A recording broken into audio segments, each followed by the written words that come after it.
chickies. Oh, Patrick, Miss Piggy's eating everything. This is a picture of a farmer feeding the animals on her farm. An award-winning chef nourishing the supplies for her restaurant. The chef on the farm, the farmer in the kitchen, coming up.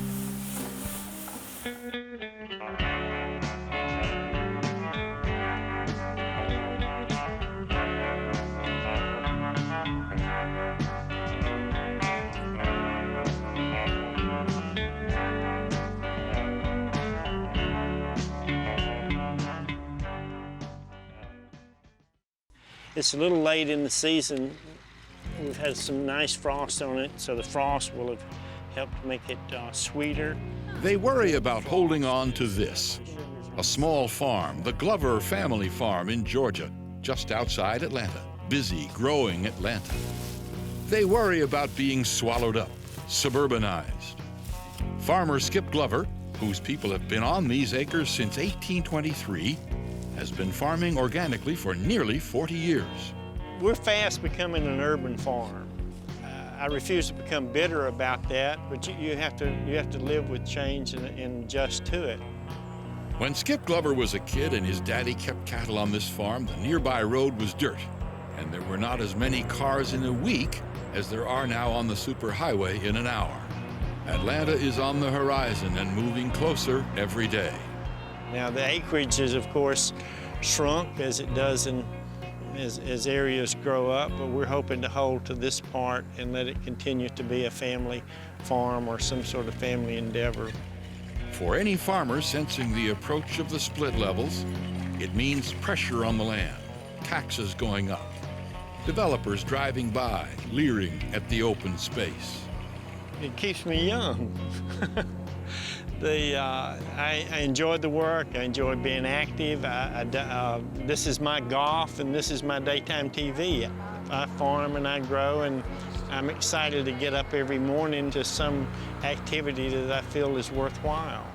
Well, this looks perfect. Here's Skip with his neighbor, friend, and steady customer, Ann Quatrano, owner of several well-known Atlanta establishments.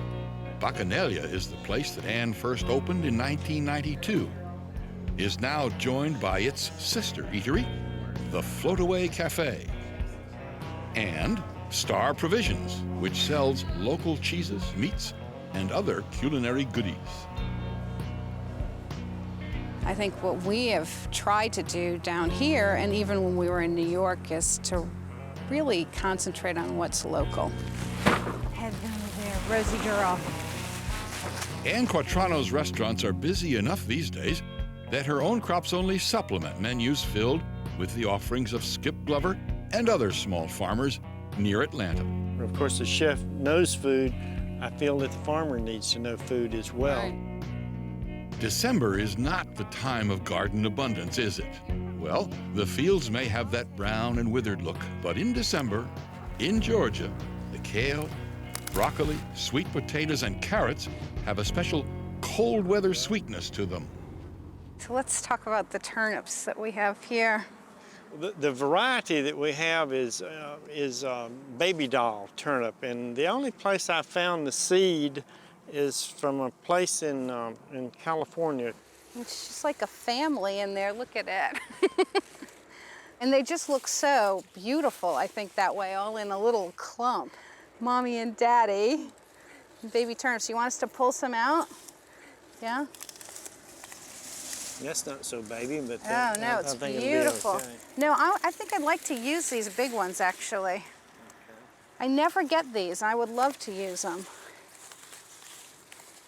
Look at that clump of them. Can I pull another big one? Yeah. I'll use those. Round and fat, the turnip. The greens are as good and as good for you as spinach. And just listen to what you can do with the turnip itself. They're sweet, very tender. And if you're chopping them to use, the bigger ones are fine. Otherwise, if you're doing them whole, this size is great. No, I think I can use the bigger ones. I think they'll be great. Oh, good. And they have wonderful texture. Really nice. I love turnips. They're perfect this time of year. The lowly turnip has really gained popularity.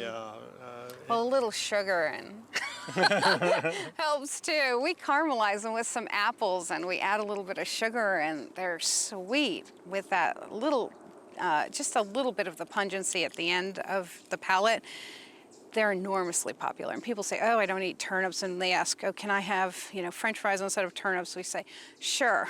But we send the turnips on the side anyhow, so they have to try them. And 9 times out of 10, they love them, yeah. We mash them with mashed potatoes. Yeah, I like the mash too. As beautiful as the greens are and useful, they're not always the most popular dish on the menu.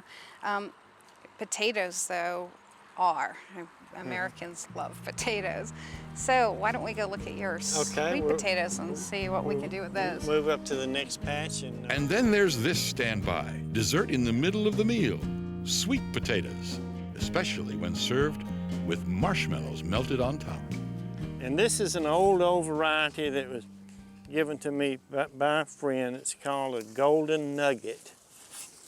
And as you know, sweet potatoes cluster. We're going to have a fairly big one, and then we'll have a lot of small ones. They're all on that vine? Wow. And there's I guess, the granddaddy of this bunch. And then we go out from here, and the farmers at one point practically threw away what we term fingerlings, which really are smaller than this. We serve those with our roasted vegetables. We're getting a lot of those right now. And this is the old baker size that say my mom would have loved to have those. Yeah. And we go back through this by hand and glean out some.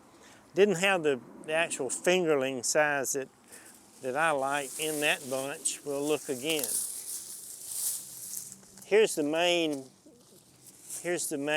stem where it was planted from the slip, was in here. And that's the way we find this. And you like to pull them up by hand? Well, I just start them that way. I like to dig them by hand because we sort of see our vegetables as handcrafted. And we do a lot of handwork and all the way through the process to assure the quality.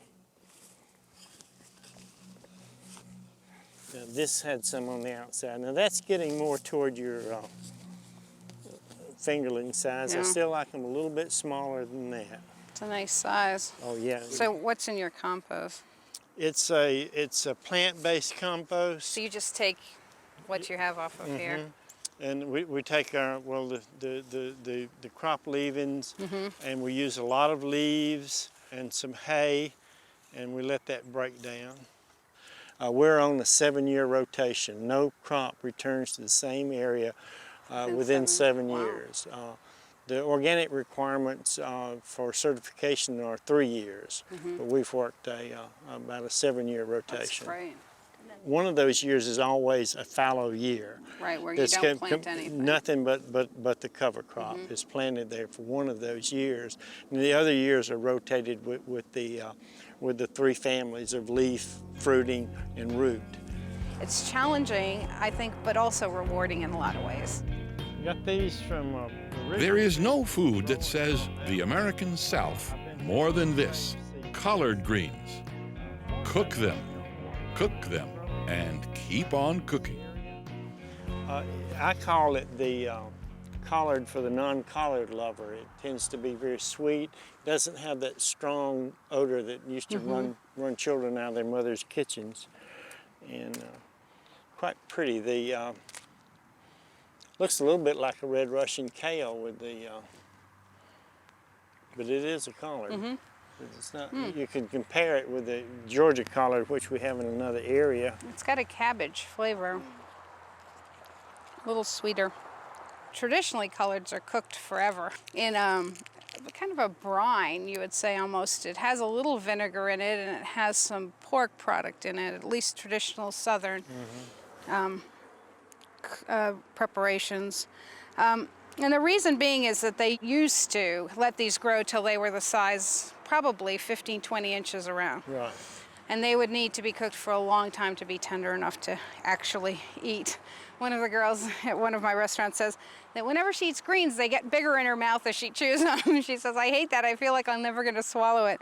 But I think that's, you know, a lot of people's impression because they're used to eating tough greens. And so collard greens in the South were cooked for hours and hours and hours. Right. Yeah. My mother used to actually pour a Pepsi Cola in with her collards. For the sweetness? And it tenderized. Wow. Tenderize them. I've never heard of that. These cook fairly quickly, and we found it to be tender. Yeah. Well, we do something. We only buy these baby collards or baby greens. Smaller ones, yeah. And what we do with the collards, and I'm going to try it with these tomorrow, is that we blanch them and shock them in a ice bath like you would do with any green vegetable to keep the color.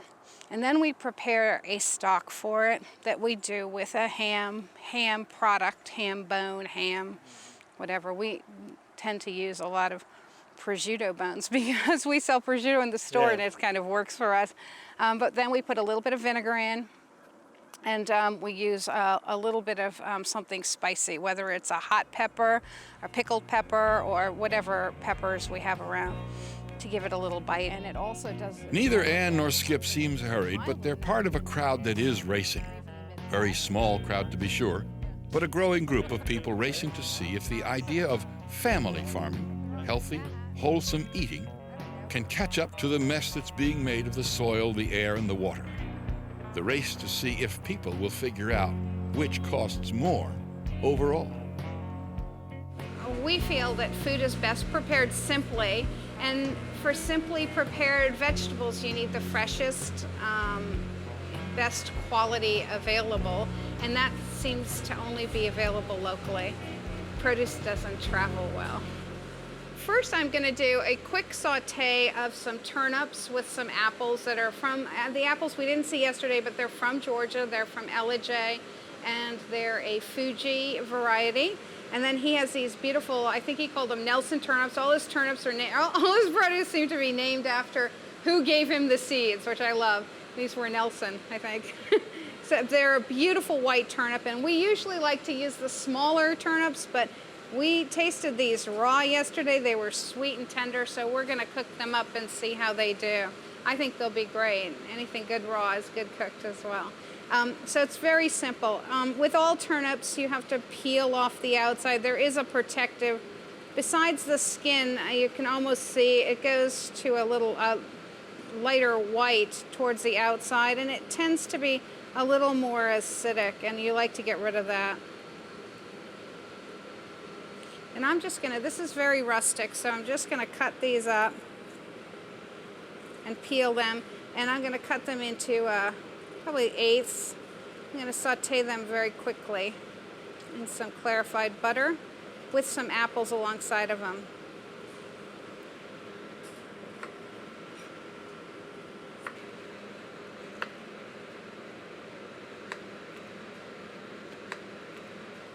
I'm going to serve these with a pork loin, which I think is great. Turnips and apples and pork is wonderful together. But we've been known to serve turnips and apples with all kinds of things. They're great with a beef. They're wonderful with fish, like a full flavored fish. Salmon sometimes is good with it. It's really, I think the essence of fall is turnips and apples. You can't get any more fall than that.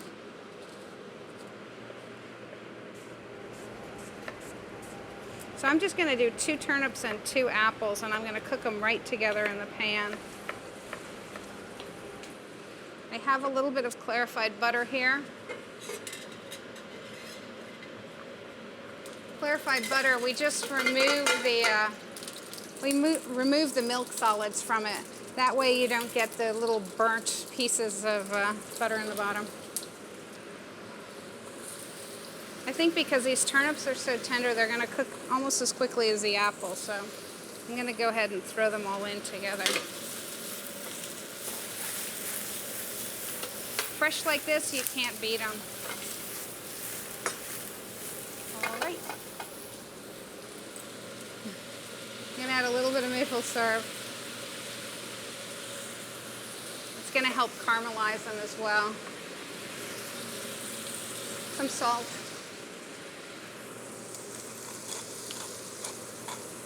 Just a little black pepper.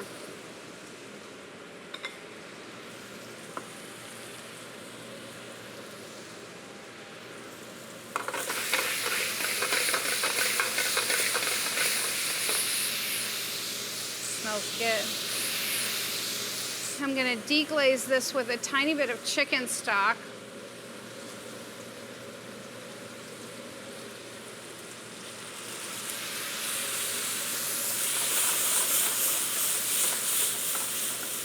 Kind of help bring it together.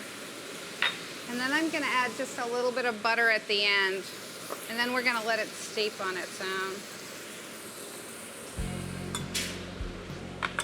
What I like to do with this is just let it steep, maybe in a warm place on the oven, and 15 or 20 minutes it'll be perfectly soft and ready to eat.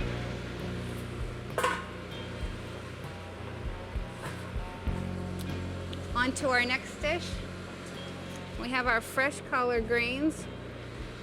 I guess we're calling these Alabama collard greens because they have a nice red stem to them. I would call them red stemmed collard greens.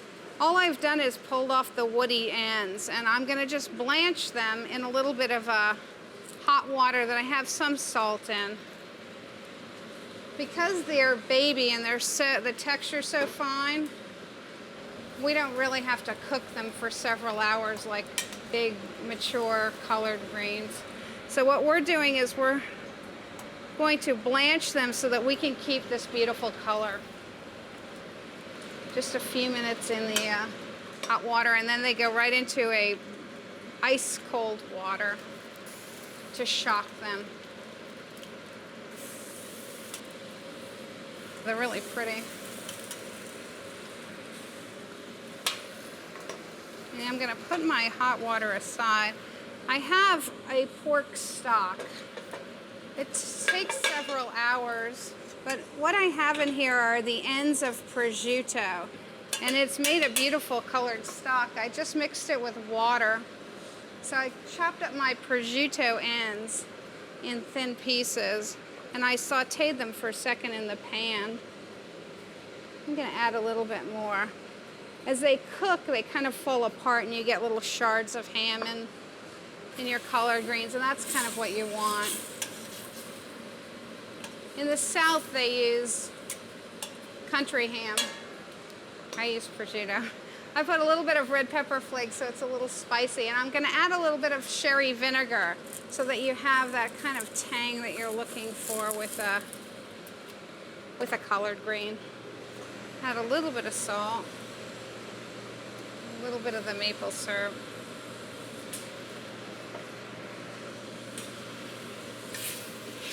And we're gonna cut up our collards and cook them right in that. I'm gonna just drain the water off, and I'm gonna chiffonade these or cut them into strips. And we have our stock simmering.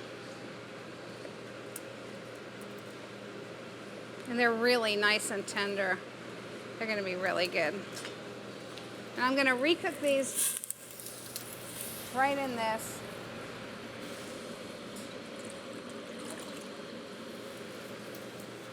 For about 15 or 20 minutes so that it really absorbs the flavor of the stock.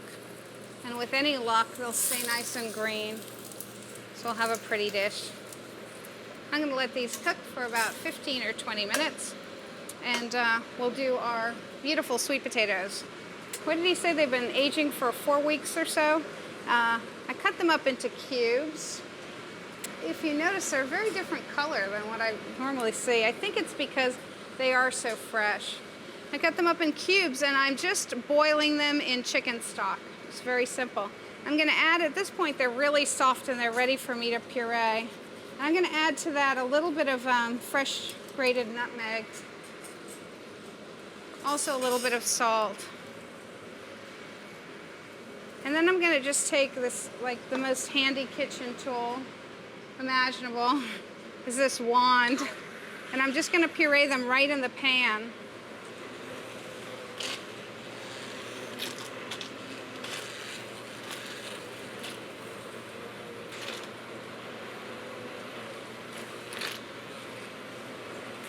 And they're nice and soft, so they're going easy. I'm trying not to spill on myself.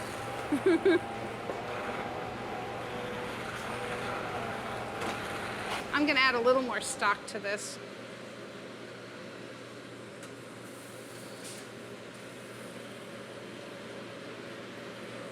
And while I'm pureeing it, I'm also gonna add just a touch of cream. And a little bit of salt and pepper.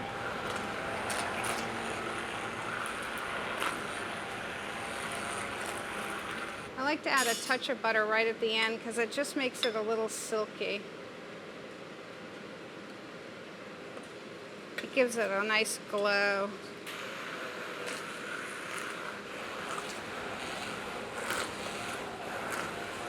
And I think I'll just strain this right into our soup tureen so we could go ahead and serve it.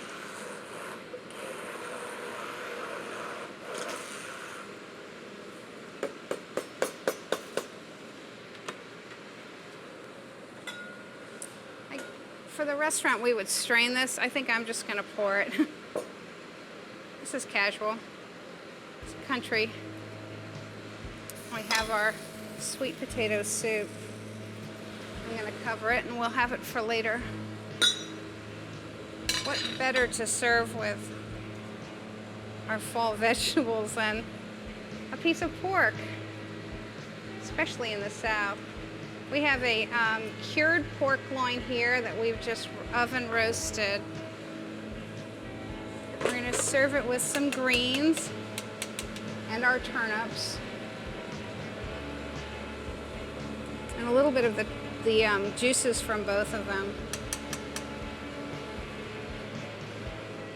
I think the lynch point or the pin to our cooking is seasonal local produce.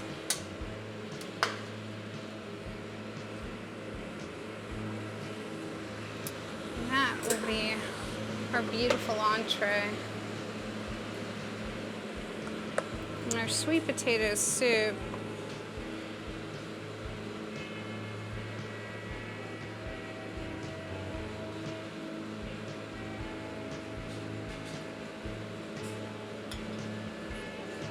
Pepper, a little bit of fresh chives, and a little sea salt. You really have to trust the people who are preparing your food, and we're very, very particular about what we serve here.